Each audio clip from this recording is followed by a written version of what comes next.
से लौट के अइलू तब से तुम्हार कोनो अंत ना मिलत है। याद एकदम हरदम सतावती है का बताई सखी। हम अगर तोहरा से बता देव न जीभी से लाल टपकेबू। हाँ तो तन कुछ बतावा। सुना बोला।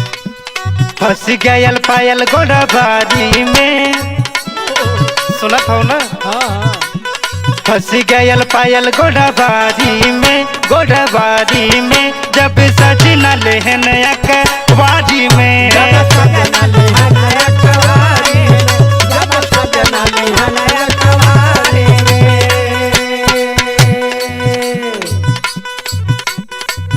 इतना हो? हाँ और बताओ थे। सुना बोला। न सवै में चूर सैया लमावै से महके।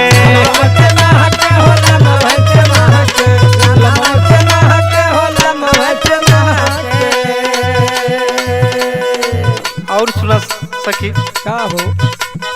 चटे वोठा लाली मन बलमा के बहके।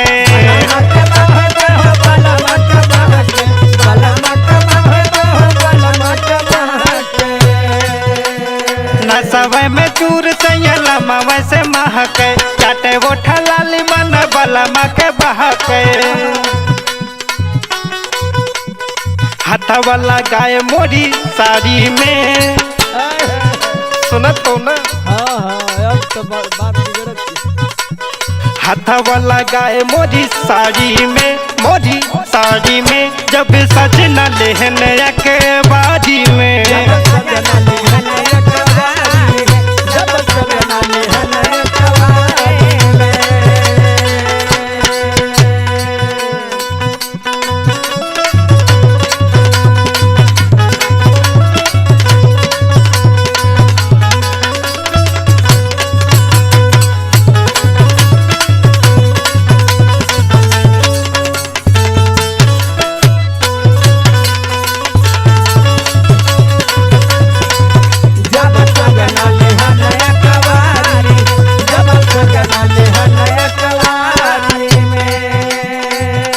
और सुना सखी का कैला अब हो? हाँ बतावत है। घरवा में घुसल सिकड़िया लगाई के।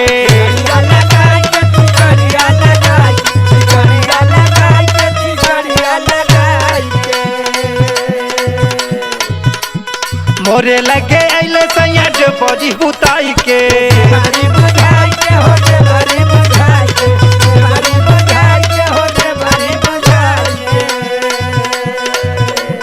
घरवा में घुसल सिकड़िया लगाई के। मोरे लगे अइले सैया बड़ी बुझाई के। हाँ बड़ा दम बल माया नारी में। हाँ बड़ा दम बल माया नारी में, हो नारी में जब सजना लेहन अखबारी में।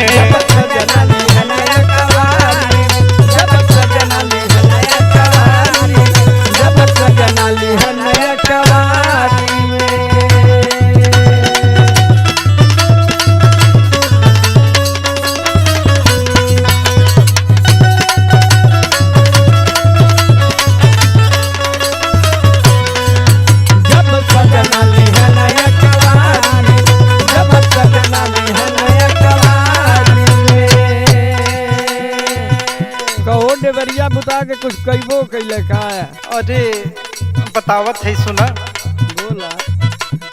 रतिया बीतल कब भोर होई गईले।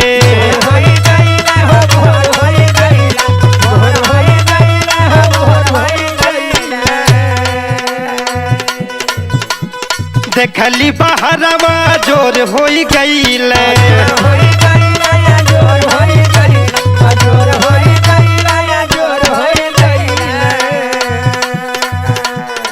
सुनत हो ना? हाँ हाँ रतिया बीतल कब भोर होई गईले।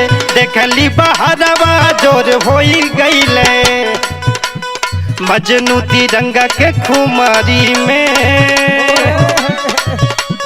मजनू तिरंगा के खुमारी में, हो खुमारी में जब सजना लेहन